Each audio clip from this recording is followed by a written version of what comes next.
Do we start with some silence or? Okay.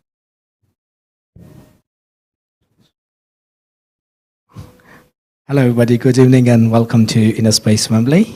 Today's theme is Unlock Your Inner Treasure, and for that we have a Dr. Joanna Kitto with us. She is a coordinator activities for Brahma Kumaris in Isle of Man, and formerly she worked as a psychology lecturer in Hong Kong and Isle of Man. So it's over to Joanna. Thank you.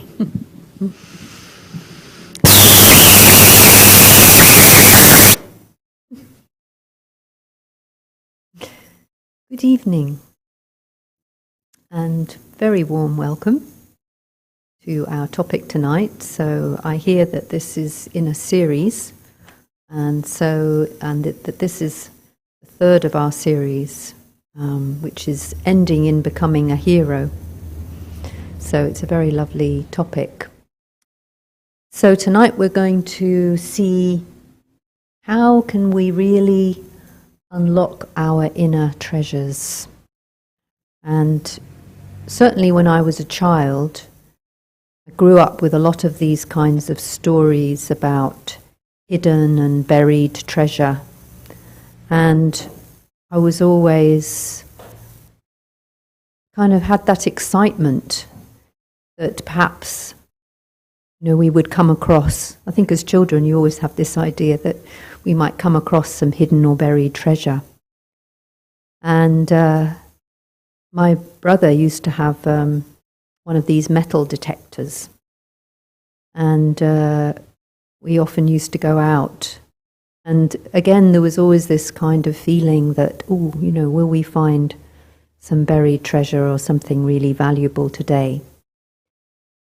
So I think there's always that idea that we're looking for something valuable, but generally we look for something valuable outside of ourselves. And it was only quite a lot later that I started to realize that actually the greatest discoveries that we can make in terms of hidden treasures is actually inside, in our inner world. So this is really the starting point of our journey. And I suppose the starting point for me was when I began my spiritual journey, which was when I was living in Hong Kong, and it was a very busy city, and I knew that I was looking for something, and I suppose I didn't really have that much value. I didn't really feel that I had that much value, even though I'd studied a lot and, I had a good job and all the things were in place to say, you've got a good life. But inside, there was always a kind of feeling of insecurity. And so when I saw this advertisement for Raj Yoga meditation, I thought, well, maybe I can find out something valuable about myself if I start to look more inwards. And certainly when I went along and I did the Raj, the meditation course, what I started to find was that what was being told about me, what they were telling me about myself, which was so different to what I'd heard before, because I'd always thought about myself, as I think most people do really, just in terms of who I was in the world and what I looked like and what I did and what my background was. And so to discover that actually that really wasn't the most important part of me.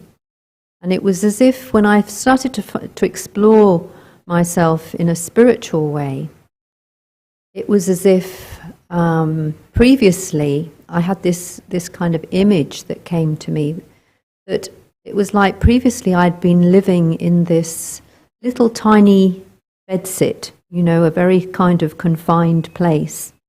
And all of a sudden it was like somebody had given me a key just to unlock a door. And through opening that door, I was walking into a most beautiful, spacious palace. And I was finding out things about myself inside that seemed just so valuable and so beautiful. So it was as if that idea about myself expanded. And so just to get you to reflect for a moment, what is your idea about yourself? When you think about yourself, do you think about yourself in a kind of limited way? Often we don't know we're thinking about ourselves in a limited way until we start to get a different understanding, a more kind of expanded understanding of who we are. So are you living inside yourself, are you still living in a small apartment? Do we still feel a bit confined? Or do you have that feeling that actually you've got this doorway to a most beautiful palace where there are lots of different rooms to explore and lots of different treasures in order to find? And I think that's what I felt, when I first started to explore myself in a spiritual way, that there were so many different aspects of myself that I really hadn't been aware of before, and that just kind of opened up when I began that exploration. Because I think we tend to operate in life, we tend to operate on programs, and these programs are really quite subconscious in that often we're not even aware of them. But nevertheless, in the background, it's like these programs are running. And often we've internalized ideas about ourselves from childhood, which are very kind of limited.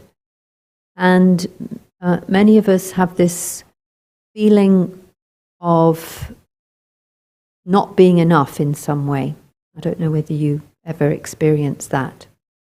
But, and there are different, I think the not enough syndrome that I've highlighted there, I think it starts with the feeling inside that for some reason I feel that I'm just not enough. And that might start from school days, where teachers maybe don't encourage us. And so we're always feeling perhaps, or I always felt sometimes that I wasn't clever enough in this particular subject. And this can carry on, we can start to compare ourselves in our teenage years, and then even in the workplace, also we can start to make those comparisons and always feel that there is this sense of lack, that I'm just, not, if I had a bit more of this, or if I had a bit more of that, then I would be okay, but I'm just not quite enough. And then I think when we have that feeling of not being enough, then it spreads into other aspects. So we start to feel perhaps that I don't have enough. And then there's things like I'm not doing enough. So there's a feeling of that there's always something not quite right going on with me. And so I'm always searching for ways of feeling better about myself. So I think this not enough syndrome, as I say, sometimes it's not always conscious, but it's actually like a program that's running in the background that's nevertheless driving our behavior and our motivations for doing things. So we're maybe doing things in order to prove ourselves, rather than doing things out of just the love of doing something. So it's really important to actually know who we are. And I think this series, this series of talks have been exploring this different aspect in a number of different ways. And I don't know if any of you are familiar with Harry Potter. Are you? Anybody familiar with Harry Potter? So this is a very famous story, and it's about a boy. And for the first 11 years of his life, he just grows up in an ordinary family, and he just thinks he's quite ordinary, but lots of sort of strange things keep happening to him. And eventually, on his 11th birthday, he actually finds out, this is a children's story, and he finds out that actually he's a wizard. So he's not ordinary at all.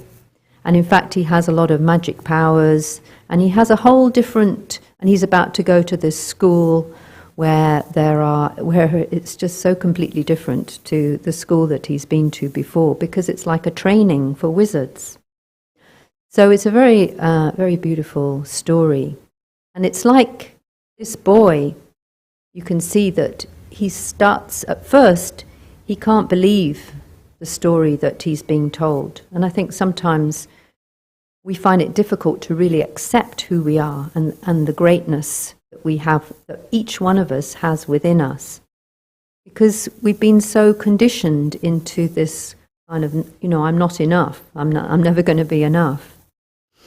And this kind of programming that goes on. So we sometimes find it difficult to actually really accept who we are and really start to experience it, because, intellectually we can know that we are a spiritual being and we're amazing. But if we're still operating on those old ways of thinking, then it's like that's always blocking us in some way. So he needed to find out who he was. Otherwise, he would never have really opened up to his full potential. And that's the same with us. We need to find out who we are so that we can even start that journey of unlocking the door and walking into a much more expansive place in our understanding of ourselves. And so I think many of you are probably familiar with the spiritual understanding of ourselves, that we are a spiritual being, and we are energy, we are light, we are energy, and we are filled with peace, love, joy, wisdom, purity. We have all these amazing treasures that lie within us.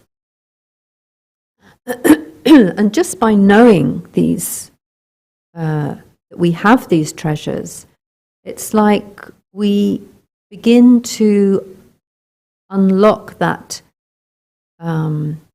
ability that we have to change ourselves, to transform ourselves, and to live from a completely different space to what we were before, when we just thought about ourselves in terms of our, physical identity.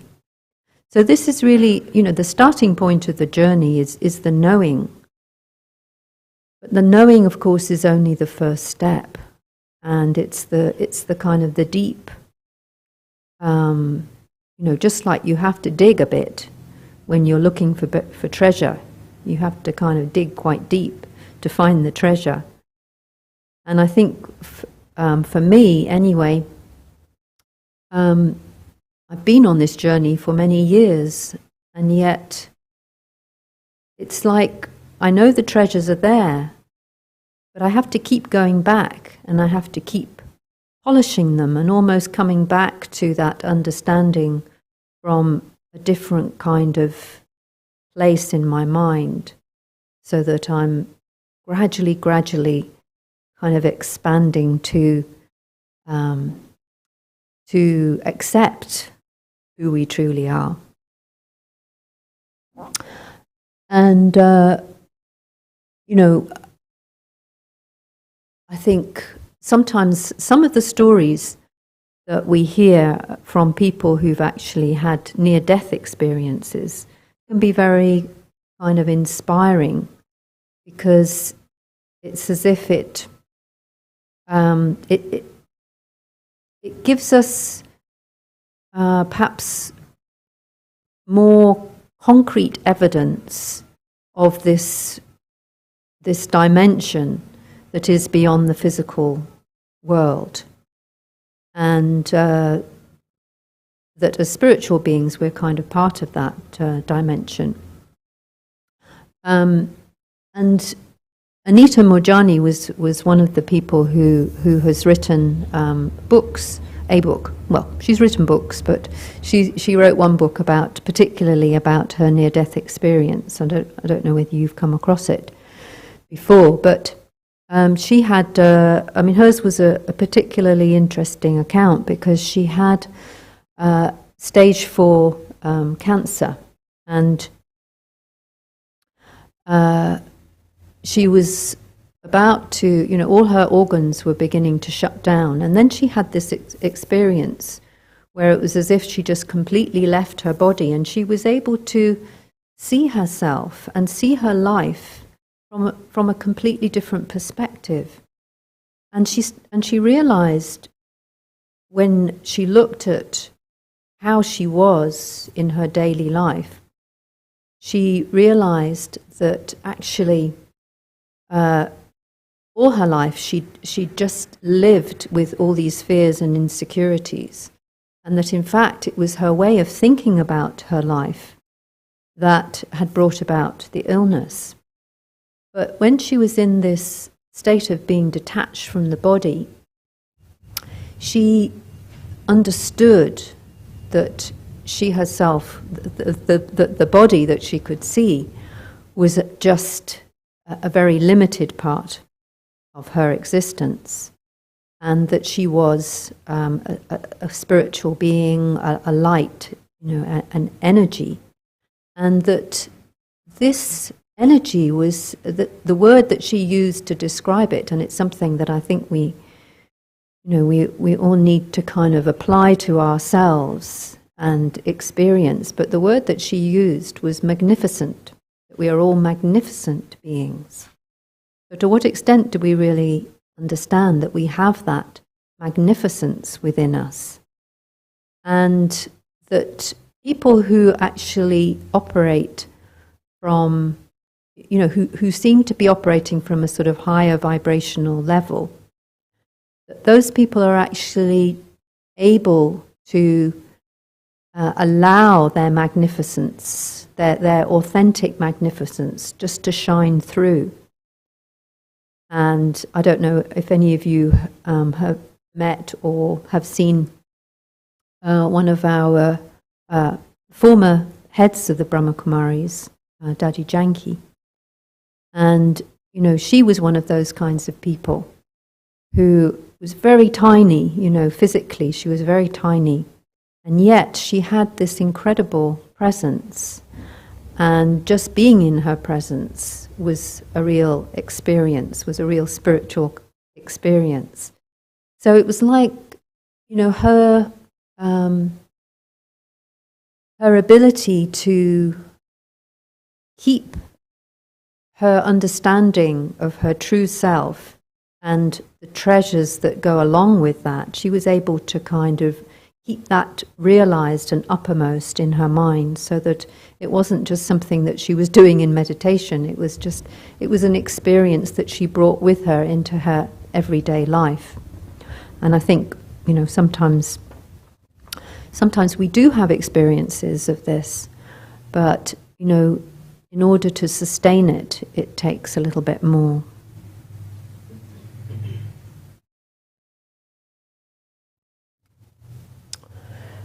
So,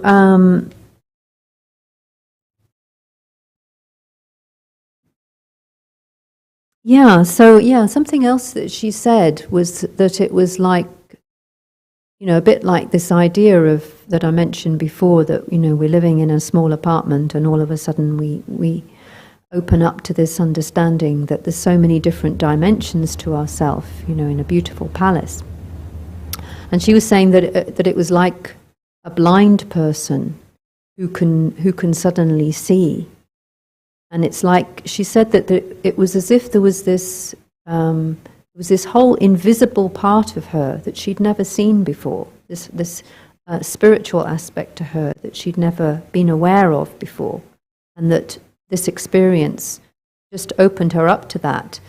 And amazingly, when she actually came back into the body, she started to heal, even though she'd been, about to leave the body. But once she was back, it's just like that amazing realization of who she truly is was enough to completely heal her over a number of weeks from the cancer. So it's really important to understand, and this is a quote that was by a French author, Antoine de Saint-Exupéry. And the quote is, "It is only with the heart that one can see rightly. What is essential is invisible to the eye." So this is also what we call the opening of the third eye. When we open that spiritual eye, and it's not an eye of sort of intellectual understanding. It's an eye of the heart. And it's actually when we move, because I think certainly in the West we tend to be we tend to approach things very much from a sort of intellectual space or a thinking kind of space. Whereas other cultures, I think, come much more from this heart space.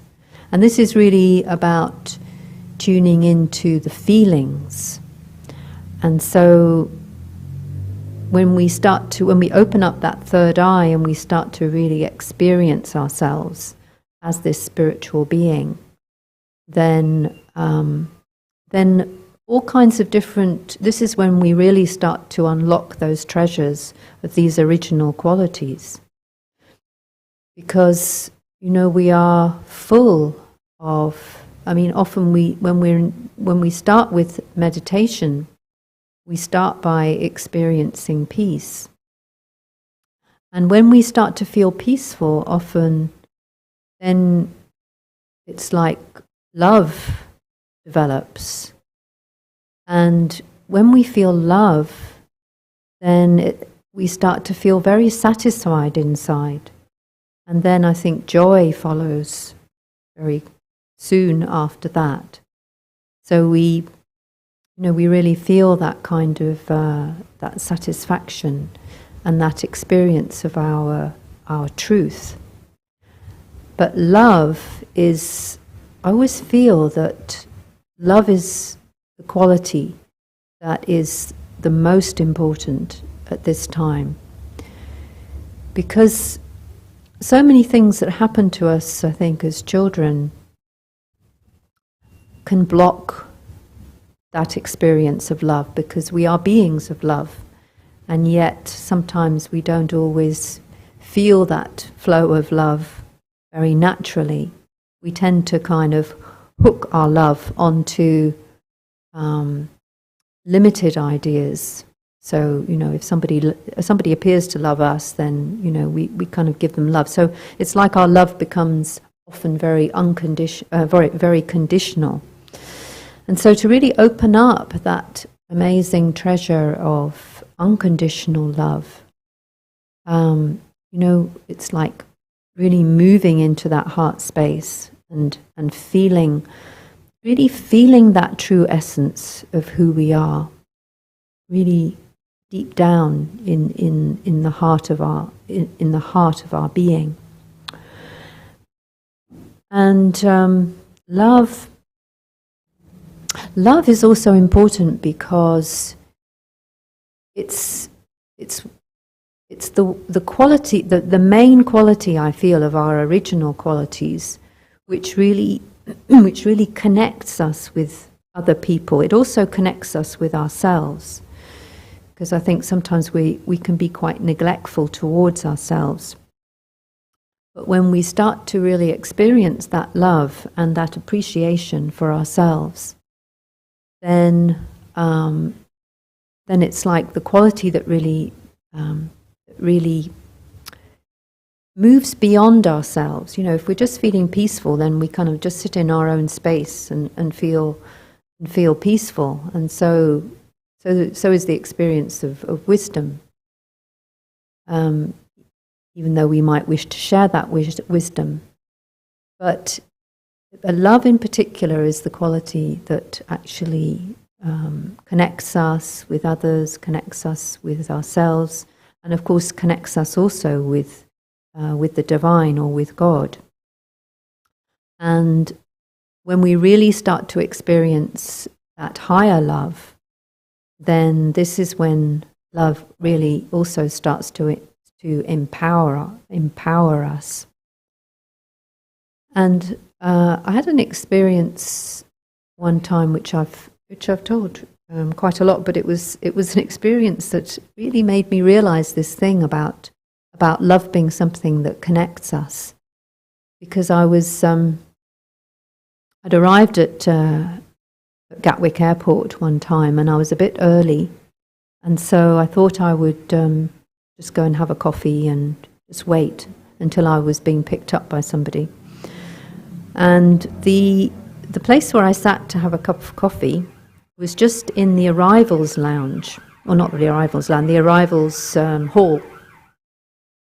And so it was a really beautiful thing to do, and I'd like to recommend it to you if you ever have any time at the airport, just to go and sit in the arrivals, because you get it's like you get the people arriving and you get the people coming to meet those, and there were loads and loads of people. It was absolutely packed with people. I think it was a weekend. It was full of people, and yet the people arriving and the people meeting that arrival person, they just only had eyes for each other. And it was just amazing to see this kind of magnetic attraction that happened over this very busy packed space. And then these people just kind of moved together, and then there was all the sort of lovely welcome of people that perhaps you haven't seen for a long time, and all this kind of hugging and the greetings part of it. And it was just an experience that I never forgot. But it also just gave me that deeper realization of the importance of love, and how, because I think often we often grow up sometimes feeling quite alone, and sometimes a bit isolated in our lives. And so when we really start to experience this love, and particularly when we start to connect with God's love, which is unlimited love, then again it's like this is such a precious treasure that we need to unlock and keep within ourselves, so that we can actually utilize it much more and bring it into our lives, so that it becomes a kind of natural flow from inside. And of course, one of the main ways of having these experiences is through meditation. And this is really, when we sit in silence, we have that opportunity to move into that heart space and really start to experience that spiritual essence that we are. Without meditation, as I say, we can kind of know these things, but it's meditation that really enables us to develop that experience for ourselves, so that we start to get a sense of our inner richness, which is so important. So the richness of our inner world. But also we can also start to be the inner observer. And when we're the inner observer, then it's like we can just step back from our mind, and we can start to see what kinds of programs that we've got running. But we do need to be able to step back. And also, we might notice, for example, that I'm having some kind of, negative thoughts or waste thoughts about something. And then if I notice, sometimes what happens, I know I did this a lot at the beginning, is that, when you start to get an understanding of your potential, then when you start to have a lot of negative or waste thoughts, it's actually quite disappointing, because you think, oh, well, I've got all this potential, so why am I having all this negative stuff coming up? But actually, it's like part of the process, really, that we have to allow everything, because often we've suppressed a lot of stuff over our lifetime, or even before that, perhaps. And it's like we need to allow that stuff to come up and to surface, so that we can actually see what's going on. And then when we can see it, it's important not to kind of judge it, but just to feel, okay, that's come up, and now I've got the tools to be able to transform it or turn it into something different. So this is where we begin to really tap that self-mastery, and we start to become the self-sovereign. So it's like then this is where we kind of get out our crown, because it's like when we can see what's going on, then we can start to make different choices. And I always feel that this is one of the most valuable things that I got from learning meditation, was just this ability to be able to know that I do have a choice as to what I think and what I feel, even though sometimes, sometimes it doesn't always feel like that. But ultimately that choice is there, and it's very important to feel that I have a choice. So being the inner observer, and I remember there was I was giving the course. I was doing the course with somebody, and I asked him just to think about how would you describe your mind? If you could give me some kind of an image or a picture related to how you would describe your mind. And I was quite shocked when he said, I always feel like I'm on 6 different motorways in my head, and I'm always trying to work out which one I'm meant to be on. And that just sounded so chaotic, to feel that that's the way that you would describe your mind. So, and that's often, what it can feel like sometimes, that we have a lot of sort of chaos going on. So just being able to understand ourselves from a different perspective and know that we have that peace deep inside, but also that we can step back from our mind and make different choices in terms of what we think and how we feel. So let's just explore a few different ways that we can further kind of unlock our treasures, our qualities, our different powers that we have within. Particularly, when we have our crown, when we put the treasure of our crown on, because then we're starting to create some kind of conscious living, rather than just being dictated to by programming, by past programs. So, so one thing that I've learned is it's really important to start my day in the right way, and that's really just like the first thoughts that we have in the morning. Because often when I wake up, my first thoughts are not very positive. And I always have to remember this, to actively start to create. And it's good to have different affirmations, different positive statements about myself, even if it's just very simple ones, like I'm a being of peace, or I'm a being of love. But for each one of us, there are maybe things that we're working on, particular qualities that we maybe need in our life at the moment.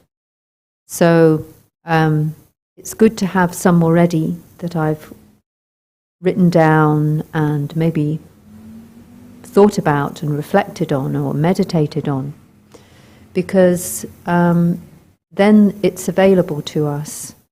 And so I can immediately start to replace those thoughts with more positive thoughts. And like I said, that our subconscious mind is very active. Just at this sort of point that comes between between sleep and waking up. And it's the same thing in the evening, just when I suppose it's also because we're very relaxed at that time. And when we're relaxed, we can actually influence our subconscious much more easily. So just to pay attention to creating very positive thoughts when we wake up and also before we go to sleep.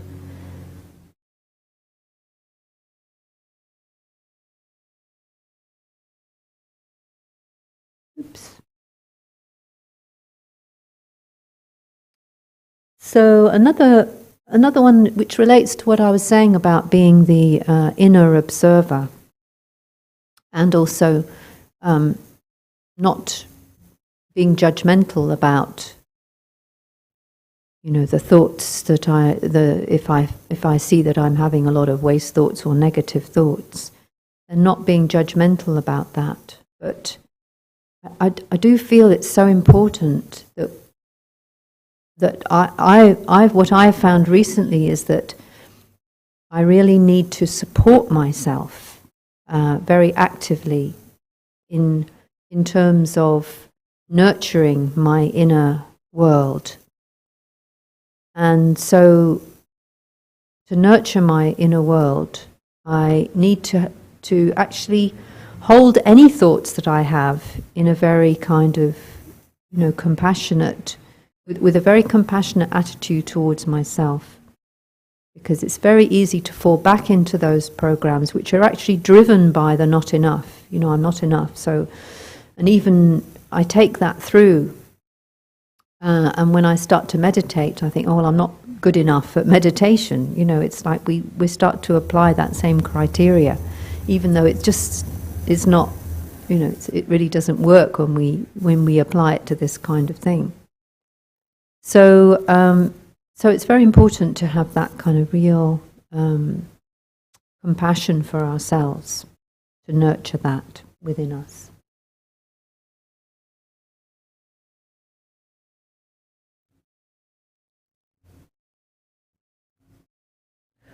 And this, this thing about choice that I just mentioned earlier, I love this idea about being a conscious creator of my life. And if I'm a conscious creator of my life, I have to start by being a conscious creator of my thoughts.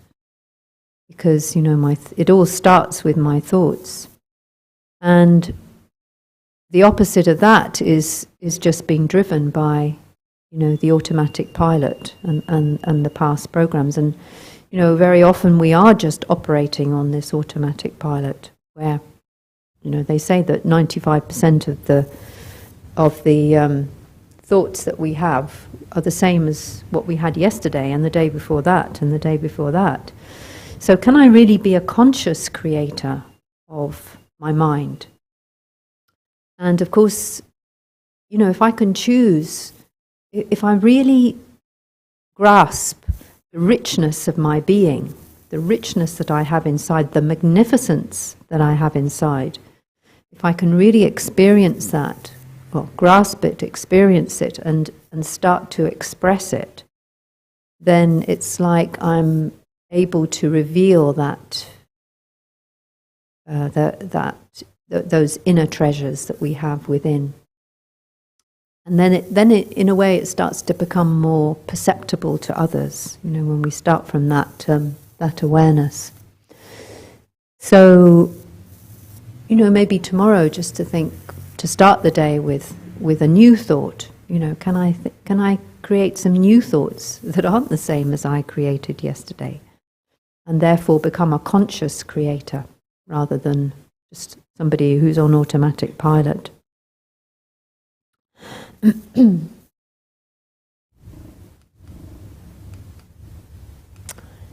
Yeah, know and use your strengths.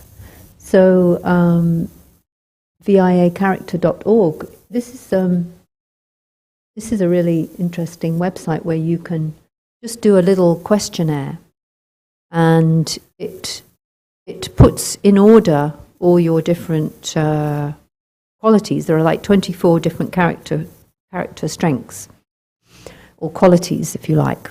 And it will, on the basis of the questionnaire that you do, which is like 15 minutes or something, it's quite a detailed questionnaire, and it comes up with a list so that you can see what your top strengths are. Because often we tend to focus on our weaknesses, and actually that's not a very good strategy, because when we focus on our weaknesses, we tend to lower our vibration. But if we focus on our strengths, it actually gives us a lot more confidence in ourselves. And then it's like our weaknesses kind of disappear.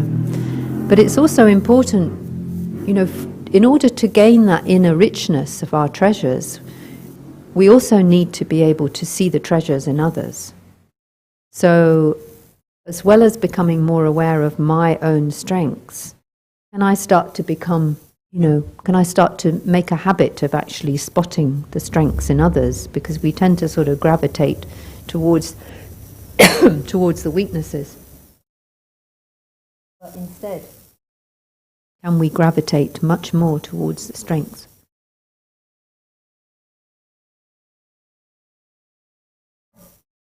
Yeah. Yeah. You do a little questionnaire and it lists your strengths. 24. Okay, so just to finish, this is a very simple thing to unlock your inner treasures, is to remember your greatness. Just try putting your arms up like this. Now, if you do this for 3 minutes a day, it's very simple, and it boosts your confidence, and it has all kinds of really, really beneficial effects, because this is what we do automatically when we win something, right? Yes. When we score a goal, or just when we win a race, or, people just do this automatically. So if you take this pose, yeah. Well, we all have our own associations of that. But just to do that 3 minutes a day has a really, really positive effect. It makes you feel good inside. So that gives you access to your treasures. So I'll just stop there and see. I don't know which clock is right. That clock's a bit faster. So this one. Okay, that's good.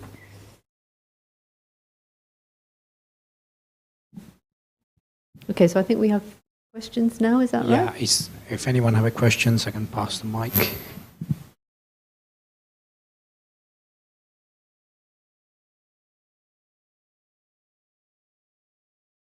Joanna.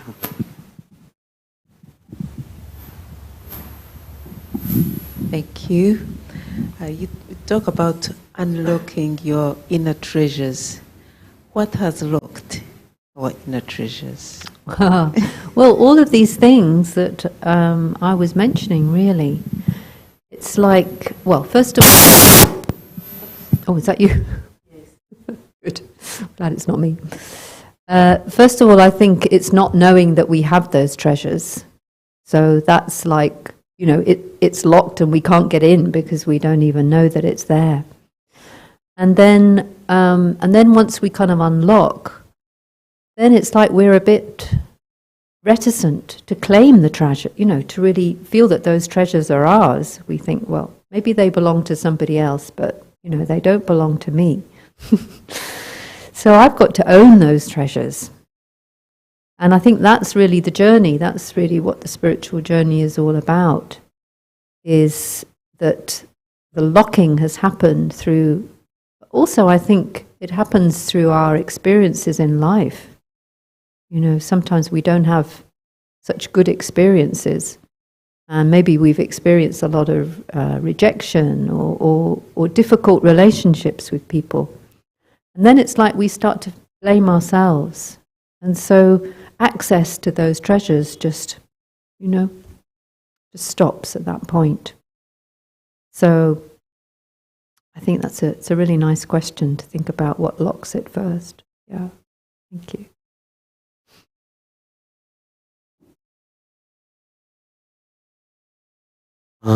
People often talk about heaven and paradise. They picture us having the abundant, really good place here. Yeah. Massive, like, you know what I mean?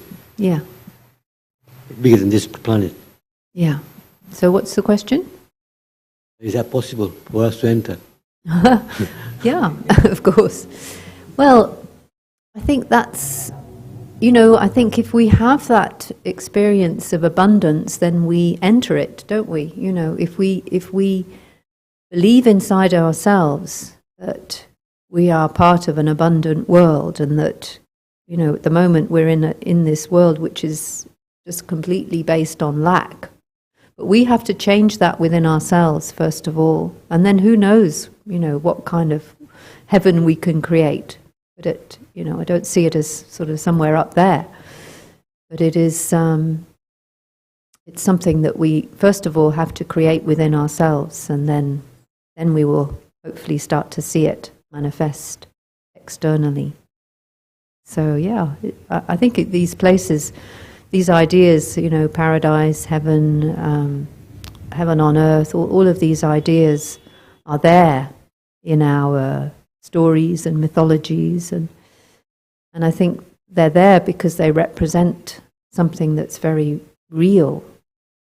But we don't have the tools to be able to create it until we unlock that spiritual awareness.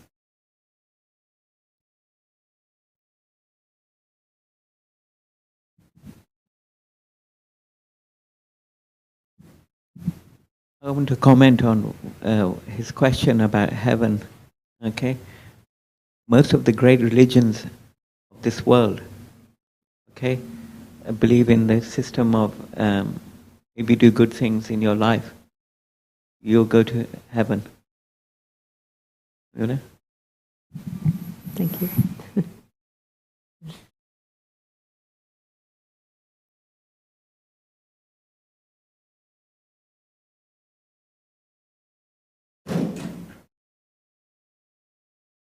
Anything else? Anybody else? This is the first time I've sat in front of real people for a very long time. It's quite a new experience. Been sitting in a box doing talks for years now, so it's like, really something a bit different. You mentioned in your talk about seeing goodness and appreciating your own strength. But it's very hard to know your own strength. How do you really pinpoint what are your strengths? It's easy to point out weaknesses, but how do you recognize your strengths and how do you nurture them? Well, that questionnaire is a good starting point, but I think also we have to be able to look at our life, because I think often there are certain qualities, and often it's connected. It can often be connected to the values that we hold dear as well. But there are certain qualities that we've made use of more than others. I think a strength is usually something that comes very easily to us, and sometimes because it comes easy to us, we don't always recognize it. So I think it is important actually just to ask myself that question. What is it that, and I think another way of finding out is often to ask our friends and people who know us really well, because sometimes we're not very good at pinpointing our strengths. Although I think if we really sit down and reflect a little bit at the things that have gone well in our lives and what qualities was I using when those things went well, But also I think if I just ask, my friends and family, what do you think my strengths are? Then I think, we get lots of ideas. And it's actually quite a nice thing to do.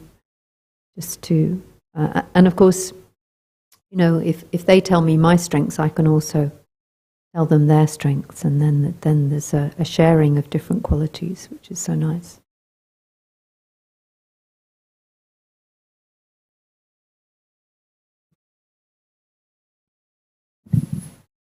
I was watching this science program about AI coming into the world. You know what AI means? Artificial intelligence. Do you think that's a good thing to come out? They're like human, but they're robots. Yeah, well, I don't know. I mean, it's very scary. Yeah, I think it is. I wouldn't like to comment on that really, because I don't really know enough about it. But I think robots don't have souls, so they can never really take over from human beings. They will always be limited in one way or another.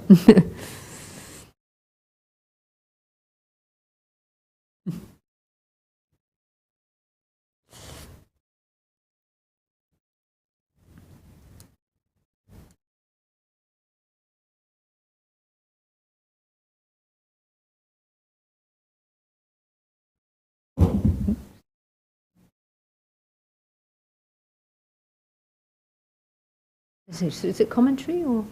Yeah. Okay. And just 5 minutes? Okay. So let's take a few moments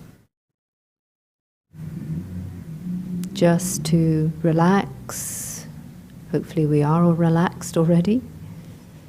But just to be very present in this space.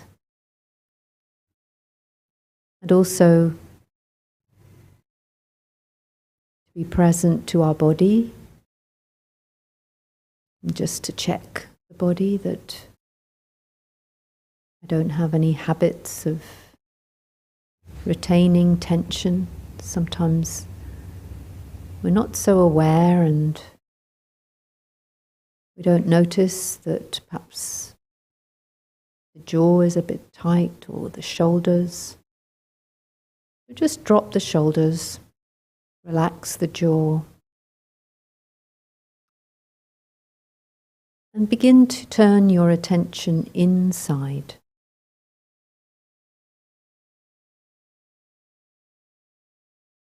Begin to just experience that true essence of who I am. That I am that beautiful, peaceful, powerful being of light, energy.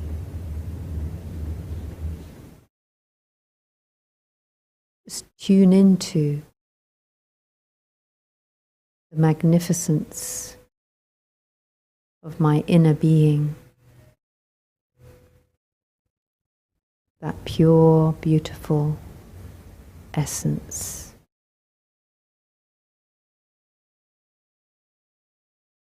Going into this silent space inside, just unplugging myself from everything external. This is where I begin this journey into my innermost being.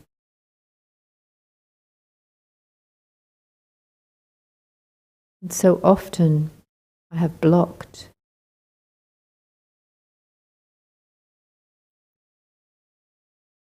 my path into this very sacred space that I hold inside. As if a door has been there. But as I tune into this beautiful spiritual essence, it's as if that door becomes unlocked. And I walk through, and I find myself in an amazing treasure store, full of gems of all different colors.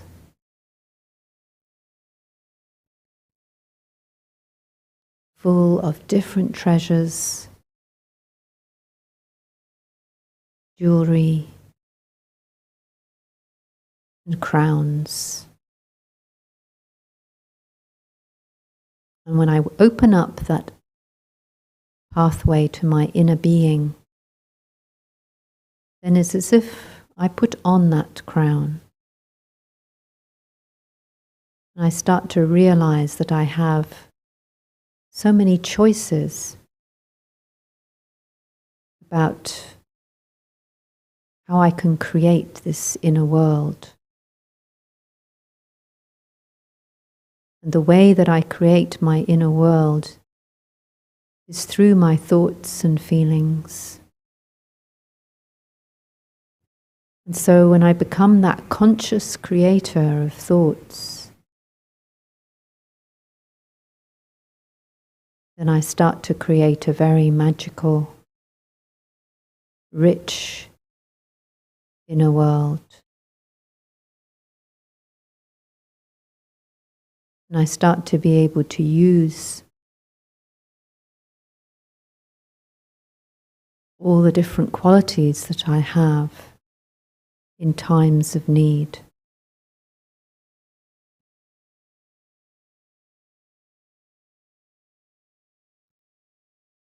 And sometimes in times of need, it can be more difficult to access this treasure store. But as I make this practice firm of coming regularly every day to visit my inner world and to appreciate and experience my inner treasures, then that door stays open.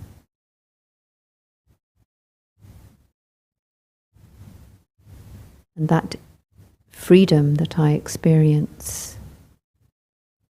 flows into my daily life.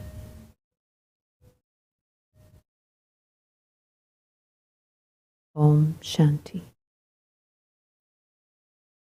I am a being, peace.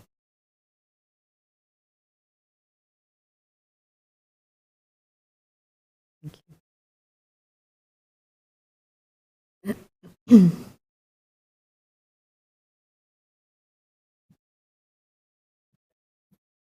Thank you.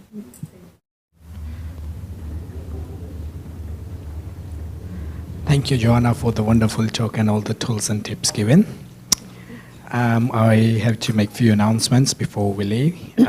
Next week is session 4 of this series, and the topic is Be the Hero of Your Own Story.